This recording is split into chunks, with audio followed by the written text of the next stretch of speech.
नमस्कार, जोहार। मैं याचना जायसवाल, आप देख रहे हैं न्यूज झारखंड। चलिए जानते हैं सुबह से लेकर शाम तक की झारखंड की तमाम बड़ी खबरों को। धोनी के शहर में फिर बजेगा क्रिकेट का नगाड़ा। 30 नवंबर को होगा भारत अफ्रीका के बीच मुकाबला। टिकट बिक्री 25 नवंबर से शुरू। करीब 3 साल के लंबे इंतजार के बाद रांची का JSCA इंटरनेशनल स्टेडियम फिर से वनडे मुकाबले की मेजबानी करने जा रहा है। भारत और दक्षिण अफ्रीका के बीच 3 मैचों की ODI सीरीज का पहला मैच 30 नवंबर को यहीं खेला जाएगा। इसके बाद सीरीज के बाकी 2 मुकाबले रायपुर और विशाखापट्टनम में होंगे। खास बात यह है कि इस मैदान पर आखिरी वनडे भी अक्टूबर 2022 में इन्हीं दोनों टीमों के बीच खेला गया था, जिसमें भारत ने दक्षिण अफ्रीका को 7 विकेट से हराया था। इस हाई वोल्टेज मुकाबले के लिए टिकटों की बिक्री शुरू होगी 25 नवंबर से। मैच से 5 दिन पहले यानी 25 नवंबर से शुरू होगी। दर्शक स्टेडियम के वेस्ट गेट स्थित काउंटर से टिकट खरीद पाएंगे। वहीं ऑनलाइन टिकट बिक्री को लेकर JSCA ने अभी तक कोई अंतिम फैसला नहीं लिया है। लंबे समय के बाद टीम इंडिया को रांची में खेलते देखने के लिए दर्शकों में खासा उत्साह है। माना जा रहा है कि टिकट खिड़की खुलते ही फैंस की भारी भीड़ उमड़ेगी। JSCA स्टेडियम अब तक कुल 6 वनडे मैचों का गवाह बना है। इनमें से भारत ने 3 मुकाबले जीते, 2 में हार मिली है और 1 मैच रद्द हुआ है। 2013 में यहाँ पहला वनडे खेला गया था, जिसमें भारत ने इंग्लैंड को 7 विकेट से हराया था। रामगढ़ में हाईवा ने बाइक सवार को चपेट में लिया। भागने के दौरान कार को भी टक्कर मारी। हाईवा चालक फरार, बाइक सवार मौके पर मरा। रामगढ़ के चुटूपालू घाटी क्षेत्र में सुबह एक भयावह सड़क हादसा हुआ है। सैनी होटल के पास तेज रफ्तार हाईवा ने बाइक सवार को पीछे से टक्कर मार दी है, जिससे युवक की मौके पर मौत हो गई है। मृतक दुलमी का रहने वाला था। वह अपनी बाइक से काम पर जा रहा था। घटना के तुरंत बाद हाईवा चालक मौके से फरार हो गया। हाईवा ने भागने के दौरान एक कार को भी टक्कर मार दी। कार में सवार 2 लोग मामूली रूप से घायल हुए हैं। उन्हें इलाज के लिए नजदीकी अस्पताल ले जाया गया। हादसे की भयावहता को देख मौके पर मौजूद लोग दंग रह गए। सड़क पर जाम लग गया। लोगों ने एक तरफ से सड़क को अवरुद्ध कर दिया था, जिससे ट्रैफिक प्रभावित हुआ। सूचना पर रामगढ़ थाना प्रभारी नवीन पांडे और SI उपेंद्र कुमार पुलिस बल के साथ पहुंचे। पुलिस ने सड़क पर जमा भीड़ को नियंत्रित करते हुए यातायात व्यवस्था को सामान्य करने का प्रयास किया। घटना की गंभीरता को देखते हुए रामगढ़ सांसद प्रतिनिधि धनंजय कुमार पुटूस भी अपने सहयोगियों के साथ पहुंचे और राहत कार्यों में जुट गए। स्थानीय लोगों के मुताबिक हाईवा चालक तेज रफ्तार में था और नियंत्रण खोने के कारण यह हादसा हुआ है। पुलिस ने हाईवा की खोज शुरू कर दी है और मामले की छानबीन जारी है। वहीं हादसे में मृतक के परिजन हादसे की सूचना पाकर घटनास्थल पर पहुंचे और उन्होंने पुलिस से न्याय की मांग की है। झारखंड के 4 जिलों में भारी बारिश के आसार। अगले 6 दिन तक नहीं मिलेगी राहत। 4 दिन में हुआ सामान्य से 277% ज्यादा बारिश। झारखंड में बारिश का दौर थमने का नाम नहीं ले रहा है। बंगाल की खाड़ी में बने निम्न दबाव क्षेत्र से बने टर्फ के कमजोर होने के बावजूद कई जिलों में भारी बारिश जारी है। मौसम विभाग ने चेतावनी दी है कि पाकुड़, साहेबगंज, गोड्डा और दुमका में आज देर शाम तक कहीं कहीं भारी बारिश हो सकती है। इन इलाकों में वज्रपात का भी खतरा है। वहीं राजधानी रांची में 10 अक्टूबर तक बादल छाए रहने और हल्की बारिश की संभावना बनी हुई है। लगातार हो रही बारिश ने कई जिलों में तबाही मचाई हुई है। गढ़वा जिले में भवनाथपुर प्रखंड के 38 कच्चे मकान गिर गए हैं। कई पुल पुलिया और बांध क्षतिग्रस्त हो चुके हैं। मेराल में बिजली सब स्टेशन पर ठनका गिरने से बिजली आपूर्ति बाधित हो गई है। जमताड़ा के नारायणपुर में पुलिया टूट गई है और 2 कच्चे मकान क्षतिग्रस्त हो गए हैं। गुमला में सब्जियों और धान की फसलें बुरी तरह प्रभावित हुई हैं, जिससे किसान चिंतित हैं। मौसम विभाग के अनुसार 6 अक्टूबर को राज्य के ज्यादातर हिस्सों में हल्के से मध्यम दर्जे की बारिश होगी। वहीं 7 से 10 अक्टूबर तक भी कहीं कहीं बारिश का सिलसिला जारी रहेगा और बारिश का येलो अलर्ट जारी है। गोमिया की सबसे कम उम्र की मुखिया सपना कुमारी रांची से बरामद। 2 अक्टूबर से थी लापता। मुखिया सपना कुमारी को रांची पुलिस की सहायता से बोकारो पुलिस ने रांची से बरामद कर लिया है। बता दें कि बोकारो के गोमिया प्रखंड के गुरुडिया की मुखिया सपना कुमारी 2 अक्टूबर से लापता थी। गांधी जयंती कार्यक्रम के बाद वह घर लौटी, फिर दोबारा निकली और फिर उनकी कोई खबर नहीं मिली थी। इस मामले में मुखिया सपना कुमारी के परिजनों ने गोमिया थाने में आवेदन दिया था और खोजबीन की गुहार लगाई थी, जिसके बाद पुलिस मुखिया सपना कुमारी की खोजबीन करने में जुट गई थी। पलामू में बोलेरो ने सड़क किनारे खड़े बाइक को टक्कर मारी। 3 युवक गंभीर रूप से घायल। टक्कर मारकर बोलेरो आहर में घुसी। छतरपुर जपला मार्ग पर राजकीय उत्क्रमित मध्य विद्यालय के पास देर रात एक बोलेरो वाहन ने सड़क किनारे खड़ी एक बाइक को टक्कर मार दी। टक्कर इतनी तेज थी कि बोलेरो हादसे के बाद सड़क किनारे पानी से भरे आहार में गिर गई। हालांकि बोलेरो में सवार लोग सुरक्षित रहे। स्थानीय लोगों ने तुरंत घटना की सूचना पुलिस को दी। घटना में दीपक पासवान, मंटू पासवान और राकेश कुमार गंभीर घायल हो गए हैं। उन्हें तुरंत अनुमंडलीय अस्पताल मदनपुर ले जाया गया। प्राथमिक उपचार के बाद उनकी गंभीर हालत को देखते हुए सभी को मेदिनीनगर MMCH रेफर कर दिया गया। दीपक पासवान के दाहिने पैर की जांघ की हड्डी टूटी है और उनकी हालत नाजुक बनी हुई है। घटना के बाद बोलेरो में सवार सभी लोग फरार हो गए। छतरपुर थाना की पुलिस सहायक अवर निरीक्षक परमानंद पाल के नेतृत्व में घटनास्थल पर पहुंची और ग्रामीणों की मदद से पानी में गिरी बोलेरो को बाहर निकाला गया। पुलिस ने दोनों वाहनों को जब्त कर थाने ले गई है। फरार आरोपी की तलाश में कार्रवाई शुरू कर दी गई है। पलामू में बुजुर्ग की गला रेतकर हत्या, बंद शौचालय में खून से लथपथ मिला शव। जमीन विवाद में घटना को अंजाम देने की आशंका। पलामू के चैनपुर थाना क्षेत्र के कुदागा कला गांव में शनिवार रात एक बुजुर्ग की गला रेतकर हत्या कर दी गई है। मृतक की पहचान 65 वर्षीय निजामुद्दीन अंसारी के रूप में की गई। पुलिस ने सूचना मिलते ही मौके पर पहुंचकर जांच शुरू कर दी है। मृतक के बड़े बेटे अनीश अंसारी व उसकी पत्नी को पूछताछ के लिए हिरासत में लिया गया है। घटना को लंबे समय से चल रहे पारिवारिक और जमीन विवाद से जोड़कर देखा जा रहा है। ग्रामीणों के अनुसार रात करीब 9 बजे मृतक का शव उनके घर के पीछे बने बंद पड़े शौचालय में खून से लथपथ मिला था। उनका गला धारदार हथियार से रेता गया था। शव मिलने के बाद इलाके में सनसनी फैल गई है। बड़ी संख्या में ग्रामीण जुट गए। सूचना पर चैनपुर थाना प्रभारी श्री राम शर्मा दलबल के साथ मौके पर पहुंचे और घटना स्थल का निरीक्षण किया। छोटे भाई ने स्कूल को दान में दी जमीन, बड़े भाई ने मालिकाना हक जताकर जबरन बच्चों को क्लासरूम से निकाला। पलामू के विश्रामपुर थाना क्षेत्र से जमीन विवाद का एक हैरान करने वाला मामला सामने आया है, जहां चोटिया उत्क्रमित मध्य विद्यालय में जमीन के एक हिस्से पर अपना दावा करते हुए एक व्यक्ति ने स्कूल के क्लासरूम से पढ़ाई कर रहे बच्चों को जबरन बाहर निकाल दिया, जिसके बाद स्कूल में हड़कंप मच गया है। यह मामला तब और पेचीदा हो गया जब यह मालूम हुआ कि जिस जमीन पर यह सरकारी स्कूल कई वर्षों से चल रहा है उसे आरोपी के ही छोटे भाई ने भवन निर्माण के लिए दान में दिया था। मिली जानकारी के मुताबिक जिस व्यक्ति ने बच्चों को स्कूल से बाहर निकाला वह बड़े भाई हैं और वह कई सालों से बाहर रह रहे थे। इसी दौरान उनके छोटे भाई ने संयुक्त जमीन के अपने एक हिस्से को सरकारी स्कूल भवन निर्माण के लिए दान कर दिया था और अब उस पर भवन बनकर तैयार हो चुका है। घटना की सूचना मिलते ही विश्रामपुर थाना पुलिस तुरंत मौके पर पहुंची और स्थिति को नियंत्रित करते हुए बच्चों को स्कूल से बाहर निकालने वाले आरोपी बड़े भाई को गिरफ्तार कर थाना ले आई है। हालांकि पुलिस ने बताया कि यह मामला अभी थोड़ा पेचीदा बना हुआ है। इस पूरे मामले में अब तक न तो स्कूल प्रबंधन की तरफ से और न ही शिक्षा विभाग की तरफ से थाने में कोई लिखित शिकायत दर्ज कराई गई है। पश्चिमी सिंहभूम में शिक्षकों से अवैध वसूली का मामला, 3 शिक्षकों को नोटिस जारी कर डीईओ ने मांगा स्पष्टीकरण, 24 घंटे में मांगा जवाब। पश्चिमी सिंहभूम में स्नातकोत्तर प्रशिक्षित शिक्षकों के लंबित वेतन भुगतान के नाम पर 35 से 40 लाख रुपए की अवैध वसूली का मामला सामने आया है। जिला शिक्षा पदाधिकारी टोनी प्रेमराज टोप्पो ने इस संबंध में 3 शिक्षकों से स्पष्टीकरण मांगा है। डीईओ ने आदेश दिया है कि तीनों शिक्षक 24 घंटे के भीतर अपना जवाब दाखिल करें।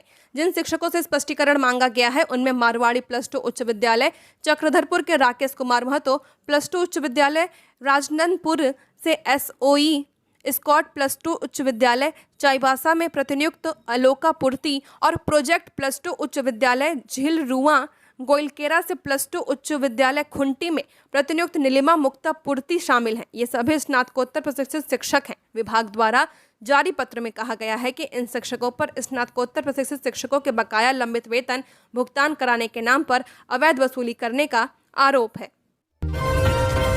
कोडरमा घाटी में टेलर हादसा, चालक की मौत। बोकारो से पटना जा रहा था मालवाहक, कैबिन में फंसा रहा बिहार का ड्राइवर।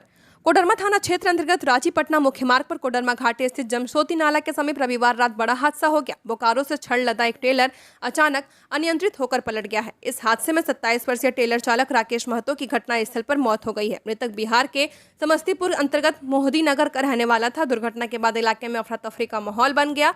जानकारी के अनुसार छड़ से लदा टेलर बोकारो से पटना जा रहा था। जैसे ही वाहन रात करीब 10 बजे जमशोती नाला के समीप एक तीखे मोड़ पर पहुंचा, चालक ने नियंत्रण खो दिया। देखते ही देखते भारी वाहन सड़क किनारे पलट गया और चालक कैबिन में बुरी तरह फंस गया। स्थानीय लोगों ने पुलिस को सूचना दी। थोड़ी देर बाद कोडरमा थाना की PCR वैन घटनास्थल पर पहुंची और काफी मशक्कत के बाद चालक को वाहन से बाहर निकाला। बारिश रुकने का इंतजार, शहर की 50 सड़कें होंगी दुरुस्त। राजधानी की सड़कों को दुरुस्त करने के लिए अभी बारिश रुकने का इंतजार किया जाएगा। पथ निर्माण विभाग ने इसकी तैयारी कर ली है। वहीं ठेकेदारों को आवश्यक दिशा निर्देश भी दे दिया गया है। ठेकेदारों ने भी अपने स्तर से सारी तैयारियां कर रखी हैं। पथ प्रमंडल रांची की ओर से छोटी बड़ी मिलाकर करीब 70 सड़कों का टेंडर जारी किया गया था। इन सड़कों का सतह नवीकरण सहित साधारण मरम्मत का काम किया जाना है। इसमें से कुछ सड़कों को दुरुस्त किया गया है, वहीं कुछ के केवल गड्ढे भरे गए हैं। दुर्गा पूजा के मद्देनजर गड्ढा भरकर छोड़ दिया गया है। अब उसे चिकना करना है। ऐसे में बारिश समाप्त होते ही इनमें से 50 सड़कों पर काम शुरू करा दिया जाएगा। लक्ष्य रखा गया है कि दीपावली के पहले सारी सड़कों को बना लिया जाए। इंजीनियरों ने बताया कि तय समय सीमा के अंदर काम समाप्त करा लिया जाएगा। ऐसे में राजधानी में कहीं भी सड़क खराब नहीं दिखेगी। पथ निर्माण विभाग हिरणी फॉल की सड़क को चकाचक करेगा। इसके लिए कार्रवाई शुरू कर दी गई है। जमशेदपुर में हृदय विदारक घटना, 2.5 साल के मासूम की हार्ट अटैक से मौत। जमशेदपुर के सिद्धगोड़ा में 10 नंबर बस्ती स्थित पदमा रोड में दिल दहला देने वाली घटना सामने आई है, जहां 2.5 साल के मासूम रौनक वीर की अचानक हार्ट अटैक से मौत हो गई है। घटना से पूरा परिवार सदमे में है। जिसने भी सुना विश्वास नहीं कर पाया कि इतनी कम उम्र में किसी बच्चे की मौत दिल के दौरे से हो सकती है। मासूम रौनक वीर परविंदर सिंह और निकिता कौर का बेटा था। पिता IT कंपनी में मैनेजर है, जबकि दादा राजेंद्र सिंह बारेडिया गुरुद्वारा के पूर्व प्रधान रह चुके हैं। परिवार का कहना है कि अभी कुछ महीने पहले ही रौनक की दादी का निधन भी हार्ट अटैक से हुआ था और अब उसी दर्द ने इस घर के आंगन से मुस्कान तक छीन ली है। घटना के संबंध में परिजनों ने बताया कि दोपहर करीब 12 बजे हर रोज की तरह उस दिन भी रौनक ने मां के हाथों से रोटी खाई, फिर अपनी दोनों बहनों 10 साल की जसकिरत और 8 साल की प्रभकिरत के साथ खेल रहा था। कुछ देर बाद खेलते खेलते वह अचानक कमरे में जाकर पलंग पर लेट गया। मां निकिता कौर उस वक्त घरेलू कामों में व्यस्त थी। थोड़ी देर बाद जब वह बेटे को खाना खिलाने कमरे में पहुंची तो देखा कि रौनक शांत लेटा है। पहले सोचा कि वह नींद में है, लेकिन जब उठाने की कोशिश की तो उसका शरीर बिल्कुल शांत था। हिलाने डुलाने पर भी कोई प्रतिक्रिया नहीं हुई। घबराकर उन्होंने तुरंत परिवार वालों को बुलाया और पिता परविंदर सिंह को खबर दी, जो उस वक्त ऑफिस में थे। सभी लेकर उसे मर्सी अस्पताल पहुंचे, जहां डॉक्टरों ने बताया कि बच्चे का हार्ट फेल हो गया है। सरकार 14 अक्टूबर को हाईकोर्ट को बताया कि झारखंड में किस दिन होंगे नगर निकाय चुनाव। नगर विकास विभाग ने झारखंड में नगर निकाय चुनाव की तैयारी शुरू कर दी है। विभाग 14 अक्टूबर को हाईकोर्ट को बताएगा कि चुनाव कब कराए जाएंगे। आंतरिक मंत्रणा के बाद विभाग ने जवाब तैयार कर लिया है। शपथ पत्र के माध्यम से कोर्ट को चुनाव की तिथि बताई जाएगी। इधर पिछड़ा वर्ग आयोग द्वारा कराए गए ट्रिपल टेस्ट की रिपोर्ट विधि, कार्मिक और वित्त विभाग के पास भेजने की तैयारी की जा रही है। संबंधित विभाग से स्वीकृति मिलने के बाद कैबिनेट की बैठक में चुनाव कराने का प्रस्ताव रखा जाएगा। वहां से स्वीकृति मिलने के बाद अधिसूचना जारी करते हुए राज्य निर्वाचन आयोग को रिपोर्ट सौंपी जाएगी, ताकि चुनाव कराया जा सके। हालांकि विभाग ने सभी जिलों के DC को निकाय चुनाव कराने की प्रक्रिया शुरू करने का निर्देश दे दिया है। झारखंड में लड़कियों से रेप, 8 आरोपी गिरफ्तार, 4 नाबालिग। झारखंड में शर्मसार कर देने वाली घटना सामने आई है। यहाँ के दुमका में एक लड़की के साथ रेप और एक अन्य का यौन उत्पीड़न किए जाने का मामला सामने आया है। पुलिस के मुताबिक यह घटना शुक्रवार रात रानेश्वर थाना क्षेत्र के एक गांव में उस समय हुई है, जब दोनों एक मेले से घर लौट रही थीं। इस मामले की जानकारी देते हुए पुलिस उपाधीक्षक एकुद डुंगडुंग ने बताया कि पीड़िताओं के बयान के आधार पर FIR दर्ज कर ली गई है। रानेश्वर पुलिस थाने के प्रभारी बलराम सिंह ने बताया कि इस सिलसिले में 4 नाबालिगों सहित 8 लोगों को हिरासत में लिया गया है। पलामू में दिल दहला देने वाली घटना, पिता ने धारदार हथियार से बेटे की कर दी हत्या।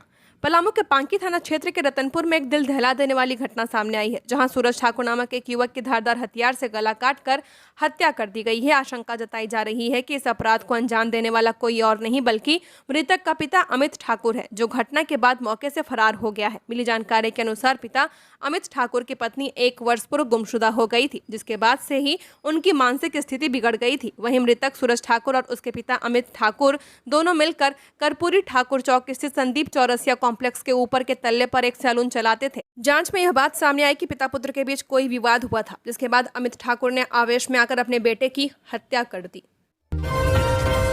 रांची पटना रोड पर ट्रक की चपेट में आने से मोटरसाइकिल सवार 2 युवकों की मौत, अनियंत्रित होकर नाले में पलटा वाहन।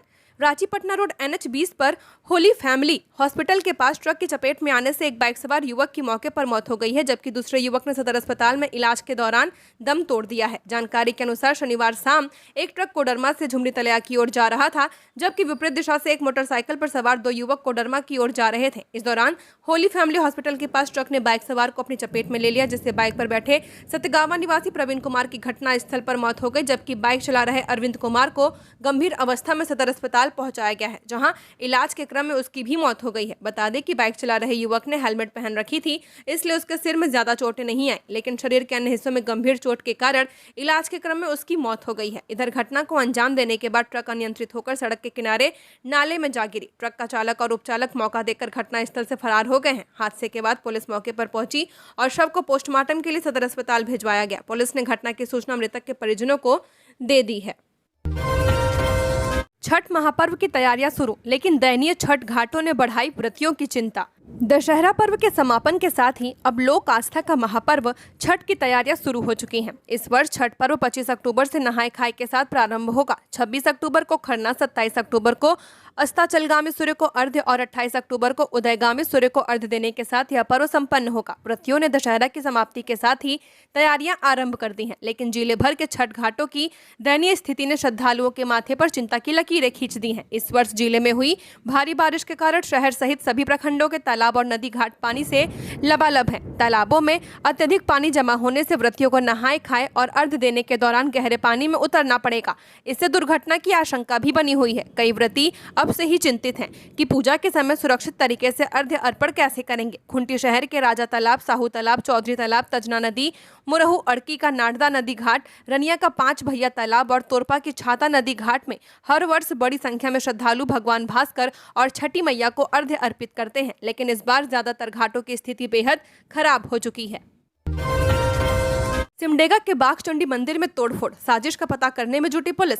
प्रखंड क्षेत्र के काल्हा टोले स्थित बाघचंडी मंदिर में शनिवार की रात अज्ञात सामाजिक तत्वों ने तोड़फोड़ की है। घटना की जानकारी रविवार सुबह मिली जब मंदिर के पुजारी पंचम सिंह पूजा करने पहुंचे थे। उन्होंने देखा कि मंदिर का मुख्य दरवाजा टूटा हुआ है और कई सामान क्षतिग्रस्त है। पुजारी ने बताया कि असामाजिक तत्वों ने मंदिर से दूर त्रिशूल फेंक दिया है, म्यूजिक सिस्टम और चोंगा तोड़ दिया है। मंदिर के ऊपर और अंदर लगे लाइट्स को भी नुकसान पहुंचाया गया है। अगरबत्ती स्टैंड पलट दिया गया और मुख्य पूजा स्थल के साथ छेड़छाड़ करने का प्रयास किया गया है। झारखंड छत्तीसगढ़ को जोड़ने वाली NH 43 की स्थिति बदहाल, गड्ढों में तब्दील हाईवे। बंधु तिर्की ने केंद्र सरकार को घेरा। झारखंड और छत्तीसगढ़ को जोड़ने वाला राष्ट्रीय राजमार्ग 43 इन दिनों बदहाल स्थिति में है। इस सड़क की हालत देखकर कोई भी हैरान रह जाएगा कि क्या यह वास्तव में राष्ट्रीय राजमार्ग है या फिर कोई सूखा तालाब जिसमें पानी भर चुका है। सड़क पर गड्ढे नहीं बल्कि तालाब जैसे गड्ढे बन गए हैं, जिससे गुजरना वाहन चालकों के लिए किसी चुनौती से कम नहीं है। इलाके के स्थानीय लोगों का कहना है कि उन्होंने कई बार सड़क की स्थिति को लेकर प्रशासन और जनप्रतिनिधियों का ध्यान आकर्षित करने की कोशिश की, लेकिन अब तक कोई ठोस कदम नहीं उठाया गया है। परिणाम स्वरूप यह सड़क दिन ब दिन और जर्जर होती जा रही है। कांग्रेस के वरिष्ठ नेता और झारखंड के पूर्व शिक्षा मंत्री बंधु तिर्की ने भी इस मुद्दे को गंभीरता से उठाया है। उन्होंने कहा कि यह केवल झारखंड और छत्तीसगढ़ को जोड़ने वाली सड़क नहीं है, बल्कि यह मार्ग झारखंड को महाराष्ट्र और मुंबई जैसे प्रमुख शहरों से जोड़ता है। इसके बावजूद इस सड़क की अनदेखी करना केंद्र सरकार की प्राथमिकताओं पर सवाल खड़ा करता है। वर्तमान में केंद्र सरकार द्वारा यह दावा किया जा रहा है कि देश भर में सड़कों की स्थिति सुधारने के लिए व्यापक प्रयास किए जा रहे हैं और करोड़ों रुपए खर्च भी किए जा रहे हैं, लेकिन जमीनी हकीकत कुछ और ही बयां कर रही है। राष्ट्रीय राजमार्ग 43 की स्थिति देखकर यह कहना मुश्किल हो जाता है कि यह कोई हाईवे है या फिर किसी ग्रामीण इलाके की टूटी फूटी सड़क। मजदूर पिता के सामने चली गई मासूम की जिंदगी। आस्था सिटी के सेप्टिक टैंक में डूबने से बच्चे की मौत। जमशेदपुर के सिद्धगोड़ा थाना क्षेत्र स्थित आस्था सिटी टाउन में एक दर्दनाक हादसे में मासूम की जान चली गई है। यहाँ सेप्टिक टैंक हादसे में मासूम की जान चली गई। यहाँ सेप्टिक टैंक में गिरने से 5 वर्षीय मासूम आदर्श कुमार की मौत हो गई है। मृतक के पिता तपन कुंभकार मजदूरी करते हैं। रोज की तरह वह अपने नन्हे बेटे को साथ लेकर आए थे, क्योंकि घर पर उसे देखने वाला कोई नहीं था। पर आज की वही दिनचर्या उनके जीवन की सबसे बड़ी त्रासदी बन गई। जानकारी के अनुसार मानगो कुमरूम बस्ती निवासी तपन कुंभकार रोज की तरह शनिवार को भी अपने छोटे बेटे आदर्श को साथ लेकर आस्था सिटी टाउन मजदूरी करने आया था। दोपहर के वक्त पिता मजदूरी कराते थे और आदर्श वही आसपास खेल रहा था। कुछ ही देर में खेल अचानक हादसे में बदल गया। खेलते खेलते आदर्श खुले सेप्टिक टैंक में गिर गया। जब पिता ने बेटे को नजरों से ओझल पाया तो तलाश शुरू की गई। बहुत खोजबीन के बाद टैंक के पास उसका चप्पल मिला, जिसके बाद सेप्टिक टैंक के अंदर देखने पर आदर्श उसी टैंक में बेहोश पड़ा मिला। आनन फानन में उसे अस्पताल ले जाया गया, लेकिन डॉक्टरों ने वहां पहुंचने पर आदर्श को मृत घोषित कर दिया। कुड़मी के मांग के खिलाफ आदिवासी समुदाय ने भरी हुंकार।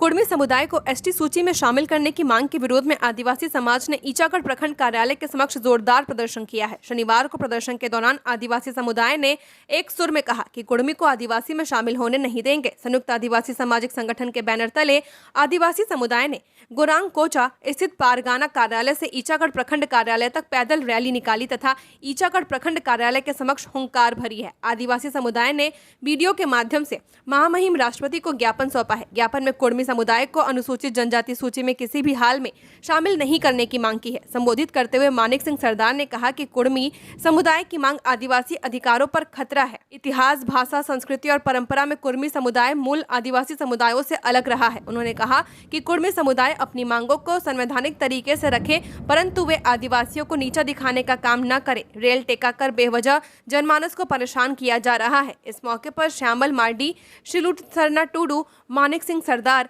महावीर हांसदा, डोमन बास्के, श्यामचंद किस्कू, सुचांद उराव समेत काफी संख्या में आदिवासी समुदाय के लोग शामिल थे। पलामू में पति बना हैवान, पत्नी को गला दबाकर मार डाला। झारखंड के पलामू में दर्दनाक घटना सामने आई है। यहाँ के बरसैता गांव में एक शख्स ने पत्नी की गला दबाकर हत्या कर दी है। इस मामले की जानकारी देते हुए पुलिस ने बताया कि पति और पत्नी के बीच काफी दिनों से मनमुटाव चल रहा था। शनिवार रात एक बार फिर से दोनों के बीच किसी बात को लेकर विवाद हुआ और विवाद इतना बढ़ा कि पति ने पत्नी की गला दबाकर हत्या कर दी है। इस घटना की सूचना मिलने के बाद पुलिस मौके पर पहुंची। घटनास्थल पर पाटन थाना प्रभारी शशि शेखर पांडे ने रविवार को शव पोस्टमार्टम के लिए MRMCH भेज दिया है। मृतका का मायका पाटन थाना के नानी झारीवा गांव में है। पुलिस ने जानकारी देते हुए बताया कि मृतका के पिता किरानी पासवान ने पुलिस को बताया है कि दामाद सुनील पासवान अपनी पत्नी के अलावा एक अन्य महिला से शादी कर ली थी। प्रीति की शादी 2018 में हुई थी, जिसके 2 छोटे बच्चे भी हैं। रिम्स ने आधी आबादी को दी बड़ी राहत, फ्री में हो रही महिलाओं के कैंसर की जांच। राजेंद्र आयुर्विज्ञान संस्थान रिम्स ने महिलाओं के लिए कैंसर जांच की निःशुल्क सुविधा शुरू कर दी है। यह सुविधा रिम्स ट्रॉमा सेंटर स्थित सेंट्रल लैब में शुरू की गई है। विशेष रूप से पेट, अंडाशय और गर्भाशय से संबंधित रोगों की जांच के लिए प्रारंभ की गई है। जब तक महिलाएं इन जांचों के लिए निजी जांच लैब पर निर्भर थीं, जहां एक जांच की लागत 3 से 5 हजार रुपए तक आती थी, लेकिन रिम्स में अब यह जांच बिल्कुल मुफ्त होने के बाद अब आधी आबादी के पीड़ितों के लाभ मिलेगा। यह कदम महिलाओं के लिए बड़ी राहत साबित होगा, क्योंकि राज्य में महिलाओं में कैंसर के मामले सबसे ज्यादा सामने आ रहे हैं। मालूम हो कि रिम्स के कैंसर विभाग में प्रतिदिन करीब 200 रोगी बाह्य रोगी विभाग OPD में पहुंचते हैं, जिनमें से औसतन 10 रोगी महिलाओं से जुड़े कैंसर के होते हैं। अब तक जांच की सुविधा न होने के कारण उन्हें बाहर जाकर महंगी जांच करानी पड़ती थी। गिरिडीह में गरजेगा बुलडोजर, 22 दुकानें होंगी जमींदोज, 10 दिन की मोहलत। गिरिडीह नगर निगम के पुराने भवन परिसर की सभी 22 दुकानों को खाली कराने पूरे दमखम के साथ पहुंची बुलडोजर करीब 1.5 घंटे बाद बैरंग लौट गई। सभी दुकानदारों ने निगम की कार्रवाई का विरोध कर दिया है, जिसके बाद निगम की कार्रवाई टीम को एक्शन से पीछे हटना पड़ा है। जबकि शुरुआत में सुरक्षा बलों से लैस होकर निगम की कार्रवाई टीम बुलडोजर के साथ उक्त स्थल पहुंची थी, जिसके बाद दुकानदार कार्रवाई के आगे ब्रेकर बनकर खड़े हो गए थे, तो निगम को पीछे हट जाना पड़ा। दुकानदारों ने हाईकोर्ट के दिशा निर्देश को बताते हुए कार्रवाई टीम से 15 अक्टूबर तक का समय मांगा है। कार्रवाई टीम को दुकानदारों का विरोध घंटों झेलना पड़ा। दुकानदारों ने अपने वकील के मार्फत हाईकोर्ट रांची के उस दिशा निर्देश को दिखाया जिसमें 15 अक्टूबर तक समय दिया गया है। कहा कि कोर्ट ने 15 अक्टूबर तक दुकान खाली करने पर जो दिशा निर्देश दिए हैं उसका पालन कर रहे हैं और निगम भी इसका पालन करे। इस पर कार्रवाई टीम चुप्पी साध ली और यह कहते हुए पीछे हट गई कि अभी दुकानें खाली कराने नहीं आए हैं। सचिवालय का सच, नहीं उठा मुख्य सचिव की नियुक्ति पर सवाल। पूरा झारखंड नए मुख्य सचिव की नियुक्ति पर पैनी नजर रखे हुआ था। इसमें नेता, अधिकारी और प्रबुद्ध नागरिकों की नजर सबसे ज्यादा पैनी थी। उसमें भी सचिवालय में बैठे अधिकारी और कर्मचारी कुछ ज्यादा ही सजग थे। वे मुख्यमंत्री हेमंत सोरेन को भी नाप रहे थे, सीएम को तौल रहे थे, देखना चाहते थे कि मुख्यमंत्री इस विषम परिस्थिति में क्या निर्णय लेते हैं। जब केंद्रीय प्रतिनियुक्ति से कोई अधिकारी आने वाला नहीं था, इससे असमंजस की स्थिति भयावह होती जा रही थी। निर्णय लेना कठिन बताया जा रहा था, क्योंकि अविनाश कुमार को छोड़ किसी दूसरे को मुख्य सचिव बनाए जाने पर CS रैंक के दूसरे सभी अधिकारी जूनियर थे। पूर्व के उदाहरण भी रखे हैं, जब सुखदेव सिंह मुख्य सचिव थे, AP बैठक में नहीं जाते थे। इसी तरह राजबाला वर्मा और LB खियांगते के समय भी ऐसा हुआ करता था, क्योंकि वे जूनियर की अध्यक्षता में होने वाली बैठक में शामिल होना वे अपनी तौहीन समझते थे। इस विकट परिस्थिति में मुख्य सचिव की नियुक्ति पर सबकी नजर होना स्वाभाविक भी था, लेकिन 1993 बैच के IAS अधिकारी अविनाश कुमार को मुख्य सचिव बनाकर मुख्यमंत्री ने सबको चुप करा दिया है। कोई यह सवाल उठाने का साहस नहीं कर सका कि अविनाश कुमार की नियुक्ति गलत हुई। यहाँ तक कि उनके विरोधी भी चुप रहने को विवश हो गए, क्योंकि झारखंड में पदस्थापित और कार्यरत मुख्य सचिव रैंक का कोई भी अधिकारी उनसे सीनियर नहीं है। बहन से मिलने आए भाई की ससुर ने की हत्या, पुलिस ने आरोपी को किया गिरफ्तार। जमशेदपुर के आदित्यपुर से एक खौफनाक मामला सामने आया, जहां बहन के घर आए भाई की आपसी विवाद में हत्या कर दी गई है। हत्या का आरोपी बहन के ससुर को बताया जा रहा है, जिसके बाद पुलिस ने उसे गिरफ्तार कर जेल भेज दिया है। पूरा मामला गमरिया लाल बिल्डिंग की आदर्श नगर कॉलोनी का बताया जा रहा है। वहीं मृतक 24 वर्षीय पुटुस कुमार बिहार के नालंदा का रहने वाला था, जो कि अपनी बहन ऋषु कुमारी से मिलने आदित्यपुर आया था। वह उससे पहले अपने बड़े भाई के गृह प्रवेश में आया। उसके पश्चात रात वह बहन के घर उससे मिलने आया था। इसी क्रम में ऋषु के ससुर के साथ पुटुस की कहासुनी हो गई और इसी बीच ससुर दशरथ प्रसाद ने पुटुस को चाकू मार दिया, जिससे वह गंभीर घायल हो गया। उसे परिजन तत्काल अस्पताल लेकर पहुंचे, जहां इलाज के क्रम में उसकी मौत हो गई। व्यवस्था बदली, फिर भी शराब दुकानों में जारी है अधिक वसूली। रांची सहित राज्य भर में 1 सितंबर से शराब बिक्री का ठेका निजी हाथों में चला गया है। नई उत्पाद नीति के तहत शराब दुकानों का आवंटन लॉटरी से किया गया था। सरकार ने दावा किया था कि अब एमआरपी से ज्यादा वसूली नहीं होगी, लेकिन निजी शराब दुकानदार भी सरकार के दावे को ठेंगा दिखा रहे हैं। शराब दुकानों में एक बार फिर अवैध वसूली शुरू हो चुकी है। बियर हो या वाइन, इसकी एमआरपी पर 10 से 20 रुपए अधिक वसूले जा रहे हैं। ग्राहक विरोध करते हैं तो दुकानदार टका सा जवाब दे रहे हैं। सरकार ने 1 सितंबर से नया रेट जारी किया है, जबकि उनके पास पुराना माल है, इसलिए ज्यादा कीमत ले रहे हैं। शुक्रवार को कुछ ग्राहकों ने एमआरपी से ज्यादा कीमत वसूले जाने की शिकायत की तो मीडिया ने 3 शराब दुकानों की पड़ताल की है। मोहराबादी स्थित शराब दुकान, गाड़ी खाना चौक और हरमू पुल से पहले स्थित शराब दुकान से बियर की खरीदारी की। तीनों दुकानों में 10 से 20 रुपए ज्यादा वसूले गए। गिरिडीह में दर्दनाक हादसा, तालाब में नहाने के दौरान डूब गए पिता पुत्र, दोनों की मौत। झारखंड के गिरिडीह में बड़ा हादसा सामने आया है। यहाँ जिले के निमिया घाट थाना क्षेत्र के पोरदाग में तालाब में डूबने से पिता और पुत्र की मौत हो गई है। दोनों किसी काम से रिश्तेदार के घर आए थे। इस दौरान नहाने का मन बनाया और नहाने चले गए। नहाने के दौरान बेटे को बचाने में पिता भी डूब गया और दोनों की मौत हो गई। पुलिस सूत्रों ने बताया कि दोनों शव को आज पोस्टमार्टम के लिए गिरिडीह भेजा गया है। सूत्रों ने बताया कि बुद्धा कॉलोनी आसनसोल वर्धमान निवासी सुजय मलिक अपने पुत्र दीप मलिक के साथ पोरदाग स्थित अपने ससुराल आया था। वह अपने पुत्र के साथ स्नान करने के लिए शनिवार को पोरदाग स्थित एक तालाब गया था, जहां नहाने के दौरान पुत्र तालाब के गहरे पानी में डूबने लगा। पुत्र को डूबता देख पिता तालाब में बचाने उतरा, लेकिन वह भी डूब गया। विधायक मंगल कालिंदी ने तिरुपति बालाजी के किए दर्शन, सिर के बाल किए दान। जुगसलाई विधानसभा क्षेत्र के विधायक मंगल कालिंदी शनिवार को आंध्र प्रदेश स्थित प्रसिद्ध तिरुपति बालाजी मंदिर पहुंचे। इस अवसर पर उन्होंने भगवान वेंकटेश्वर स्वामी की विधिवत पूजा अर्चना की और क्षेत्र की सुख समृद्धि एवं विकास की कामना की है। अपनी गहरी आस्था का परिचय देते हुए विधायक मंगल कालिंदी ने इस बार भी भगवान वेंकटेश्वर के चरणों में सिर के बाल अर्पित किए हैं। उन्होंने कहा कि तिरुपति बालाजी का आशीर्वाद उनके लिए अत्यंत महत्वपूर्ण है। यह धार्मिक यात्रा उन्हें अपने क्षेत्र के लिए बेहतर कार्य करने की प्रेरणा और ऊर्जा प्रदान करती है। उल्लेखनीय है कि विधायक मंगल कालिंदी पिछले 4 सालों से नियमित रूप से तिरुपति बालाजी के दर्शन करने आते हैं और हर बार सिर के बाल दान कर अपनी श्रद्धा व्यक्त करते हैं। झारखंड की और खबरों के लिए बने रहिए हमारे साथ। हमारे चैनल न्यूज झारखंड पर चैनल को सब्सक्राइब करें, साथ बेल आइकन को प्रेस करें। नमस्कार।